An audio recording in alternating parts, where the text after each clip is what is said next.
السلام علیکم ورحمۃ اللہ وبرکاتہ۔ عزیز طلباء، میں محمد طیب عزیز محمودی آپ تمام ساتھیوں کا یونیک اردو کلاسز میں خیر مقدم کرتا ہوں اور آپ تمام دوستوں کا دل کی گہرائیوں سے استقبال کرتا ہوں۔ امید کرتا ہوں آپ تمام حضرات خیر و عافیت سے ہوں گے اور خوش و خرم زندگی گزار رہے ہوں گے۔ کتاب گلستان ادب جماعت 12 حصہ نثر باب اول سبق مکتوب نگاری مصنف مرزا غالب ماخوذ مکتوبات غالب۔ سبق کا تعارف۔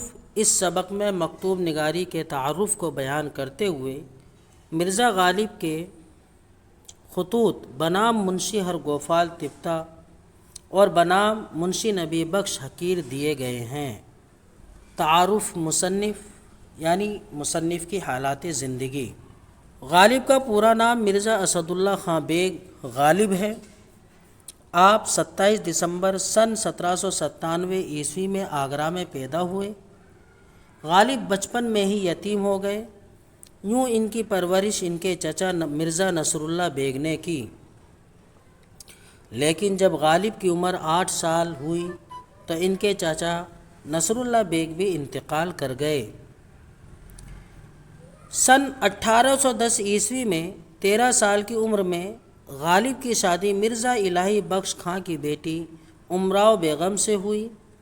شادی کے بعد غالب نے اپنے آبائی وطن کو خیر آباد کہہ کر دہلی میں سکونت اختیار کی۔ سن 1850 عیسوی میں بہادر شاہ ظفر نے مرزا غالب کو نظم الدولہ، دبیر الملک، نظام جنگ کا خطاب دیا اور خاندان تیموری لکھنے پر مامور کیا۔ کثرت شراب نوشی کے باعث 15 فروری سن 1869 عیسوی میں غالب نے وفات پائی۔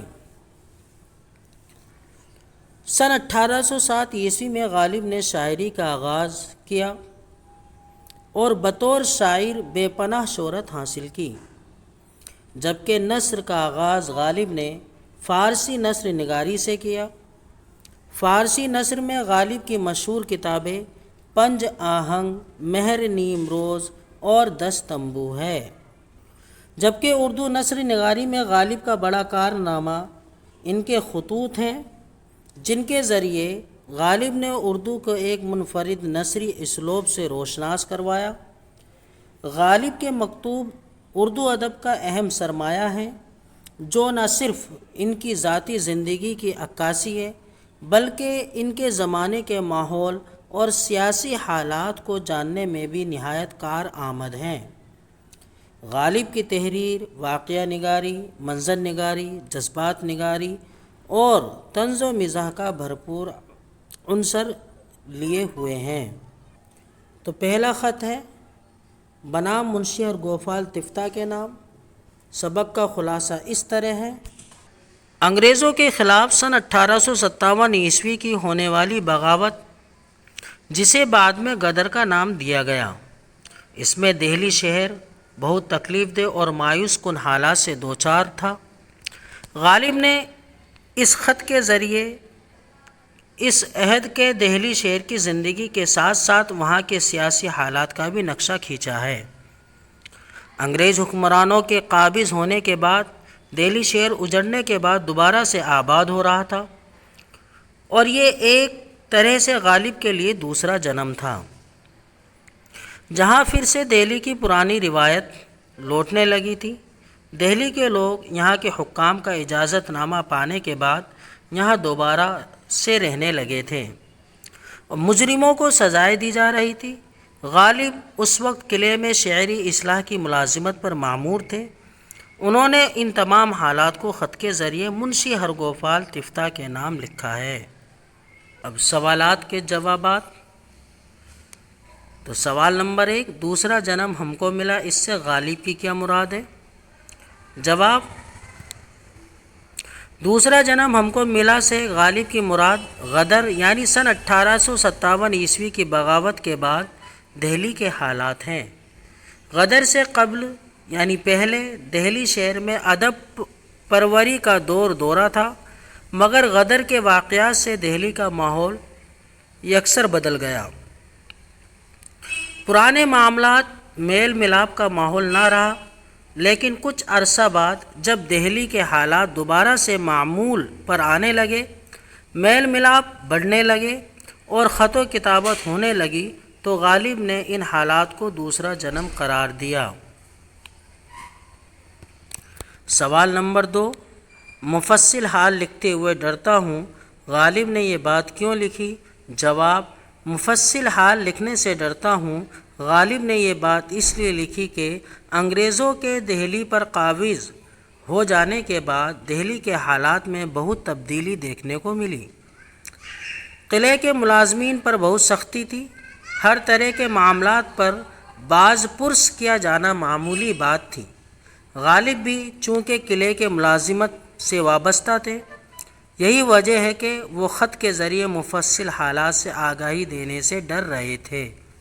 سوال نمبر 3، اس فتنہ آشوب میں نے کسی مصلحت میں دخل نہیں دیا سے آپ کیا سمجھتے ہیں؟ جواب، فتنہ آشوب میں نے کسی مصلحت میں دخل نہیں دیا سے مراد اس وقت کے دہلی کے پر آشوب یا ہنگامہ و فساد پر غالب نے نوکری یا دیگر کسی بھی قسم کے حالات پر نہ تو کوئی اعتراض اٹھایا اور نہ ہی اس معاملے میں کسی سے صلاح و مشورہ جاری رکھا، اور جو ہے اسی کو غنیمت جان کر کام کو جاری رکھا۔ سوال نمبر 4، گھر کے گھر بے چراغ پڑے ہیں، اس کا کیا مطلب ہے؟ جواب، گھر کے گھر بے چراغ پڑے ہیں سے مراد گھر تو جوں کہ تو موجود ہیں، مگر ان میں بسنے والا کوئی موجود نہیں ہے۔ بغاوت کے وقت بہت سے لوگ دہلی سے کوچ کر گئے، جبکہ کچھ کو شہر بدر کر دیا گیا، جس کی وجہ سے شہر میں ویرانی کا سما تھا۔ جب تک افسران کی جانب سے باقاعدہ آباد کاری کا پروانہ نہ ملا، گھروں میں بسنے والا کوئی نہ تھا۔ سوال نمبر 5، مجرم سیاست پاتے جاتے ہیں، غالب اس جملے میں کیا کہنا چاہتے ہیں؟ جواب، مجرم سیاست پاتے جاتے ہیں سے مراد وہ تمام لوگ جو کسی طرح مجرم قرار پا رہے تھے، ان کو سزائیں دی جا رہی تھی۔ عملی کام۔ سوال، اس خط کی روشنی میں غالب کے زمانے پر ایک نوٹ لکھیے۔ جواب، غالب کا عہد 18ویں صدی کا عہد ہے، جب دہلی شہر علم و فن، مہر و محبت اور ملنساری کا گہوارہ ہوا کرتا تھا۔ بڑے بڑے نامور شاعر و ادیب حضرات دہلی سے وابستہ تھے۔ سن 1857 عیسوی میں ہندوستان میں غدر کے بعد دہلی شہر کا پانسا پلٹا، اور یہاں انگریزوں کے مکمل طور پر قابض ہو جانے کے بعد دہلی نے فتنہ آشوب سے بھرا دور دیکھا۔ غالب اس وقت دہلی میں مقیم تھے۔ غالب نے ان حالات کا براہ راست سامنا کیا۔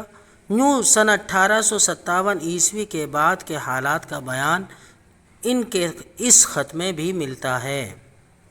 تو عزیز طلبہ، یہ پہلا خط تھا جس میں ہم نے غالب کا تعارف اور سبق کا خلاصہ اور کتابی سوالات کے جوابات دیے ہیں۔ دوسرے خط میں ہم انشاءاللہ سبق کا خلاصہ اور کتابی سوالات و جوابات کے ساتھ ساتھ کچھ معروضی سوالات ہیں جن کو بھی ہم حل کریں گے۔ آپ کو ہماری پوسٹ یا ویڈیو پسند آئی ہے تو آپ اس پوسٹ یا ویڈیو کو اپنے واٹس ایپ، فیس بک پر اپنے دوستوں کے ساتھ شیئر کریں، اور ہمارے چینل یونیک اردو کلاسز کو سبسکرائب کر لیں تاکہ زیادہ سے زیادہ طلباء اس سے فائدہ اٹھا سکے۔ تو آج کے لیے اتنا ہی ہے، بس آپ سے ملتے ہیں اگلی پوسٹ یا ویڈیو میں، تب تک کے لیے شکریہ، اللہ حافظ۔